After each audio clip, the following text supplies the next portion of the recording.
Zander here, and we're back doing brews in Standard.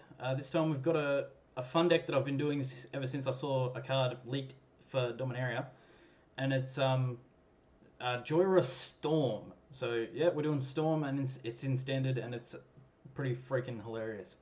So we'll just run over the deck, and then I'll show you the interactions and how to play the deck and the matchups for the sideboard. So we'll start it off with a 4 of Jhoira Weatherlight Captain, who's a human artificer for 2, 1 blue and 1 red, a 3/3.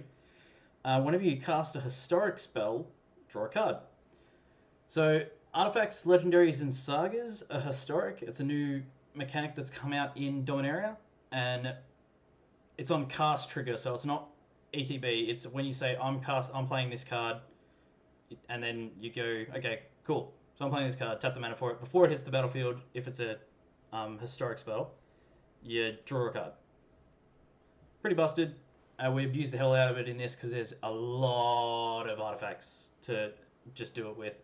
So, yeah, I'll keep going on with it. It's just fun. So we're running a 4 of Ornithopter, which is just for 0, a 0/2 flyer.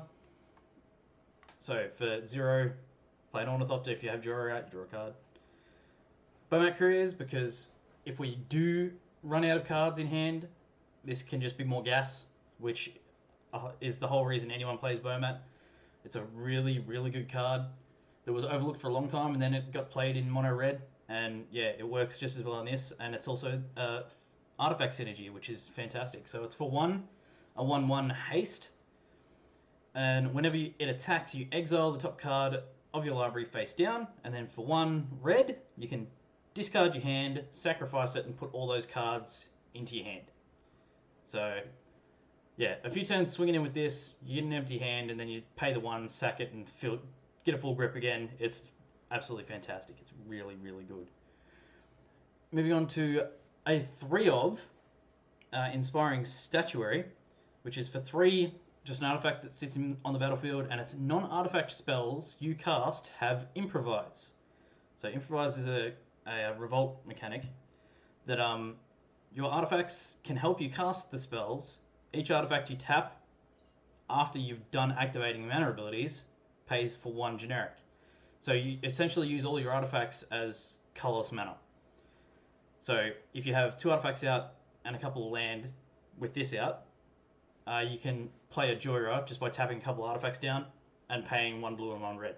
So this has a couple of synergies in the deck, just between two cards, but multiples of them.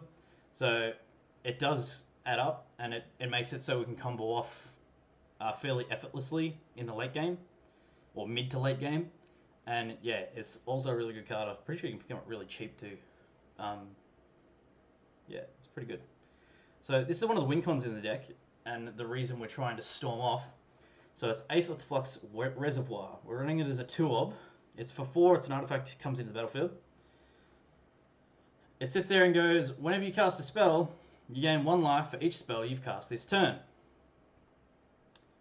If that wasn't good enough, pay 50 life, Aether Flux Reservoir deals 50 damage to target creature or player. Yep, it's pretty dumb. So player can also hit Planeswalkers.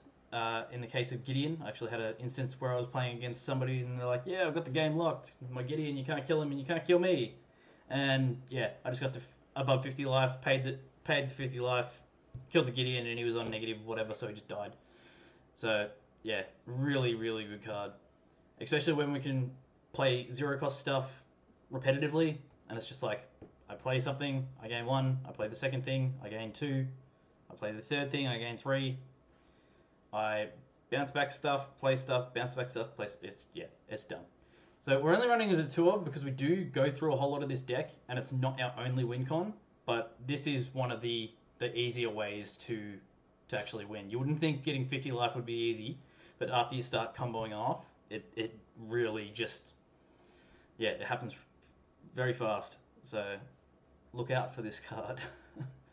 We're running a 2 of Foundry Inspector, which is for 3, a 3/2 construct, and artifact spells you cast, cost 1 less to cast. So it makes our bow mats cost nothing. It makes our implements cost nothing. And yeah, it just means we can do more recursion and play stuff for 0 and draw more cards and play stuff for 0 and draw more cards. So it works out really cool. A little bit of removal, as well as we can play this the guy for nothing if we just need to draw a card. 2 of Walking Ballista. So it's 2x for a 0/0 construct. But when it enters the battlefield, it gets X +1 counters. So for every 2 that you pay when you play it, it gets a +1 counter on it. You can play it with no counters on it and just play it for nothing. It dies immediately, but you still get the cast trigger off Jhoira, so you can still draw a card from it, which is good. So, yeah, it's wicked. For 4, you can put a +1 counter on it, and at instant speed, you can remove counters from it to deal damage to creature or player. So, it's an amazing card. I'd like to fit a couple more in here, or maybe swap something out in the sideboard, but I don't know, the deck seems to work fine as it is, but it's definitely something you'd want to look at, probably including more of if you could.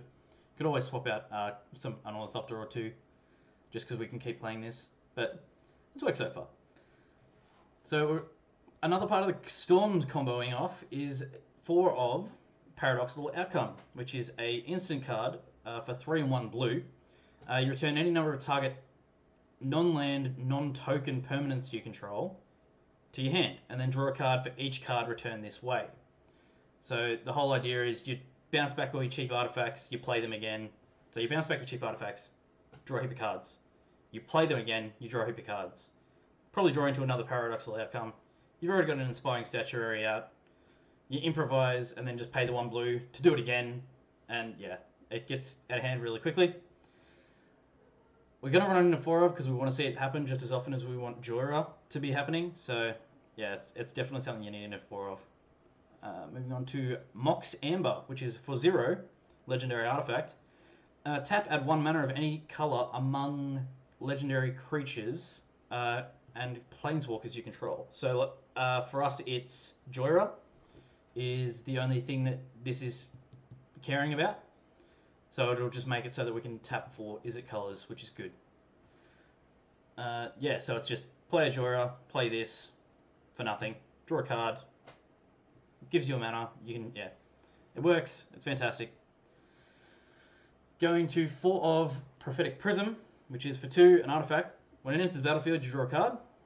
So this gets you 2 cards if you have Jhoira out, and it's filtering if you get stuck on 1 color of land as well, which is it's great. It fixes our colors, draws us more cards, and it's a fairly cheap artifact that allows us to do more of the Storm stuff that we want to do. So we're running a 3 of Implement of Combustion, which is for 1, another artifact. Shock Horror. For 1 red, sacrifice it, deal 1 damage to target player. This also hit Planeswalkers, which is fantastic. And it's whenever Implement of Combustion is put into your graveyard, from the battlefield, draw a card. It's great. It's fantastic. So, yeah, fantastic card. Reckless Fireweaver, in a 2 of. For 2, it's a 1/3, Human Artificer. So for 2, 1 and 1 red.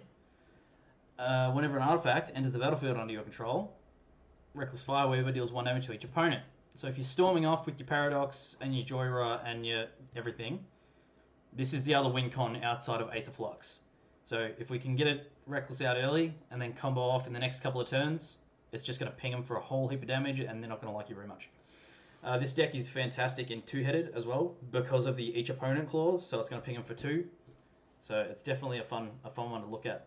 Now we're also running a silver bullet copy of the Antiquities War, which is a saga for 3 and 1 blue.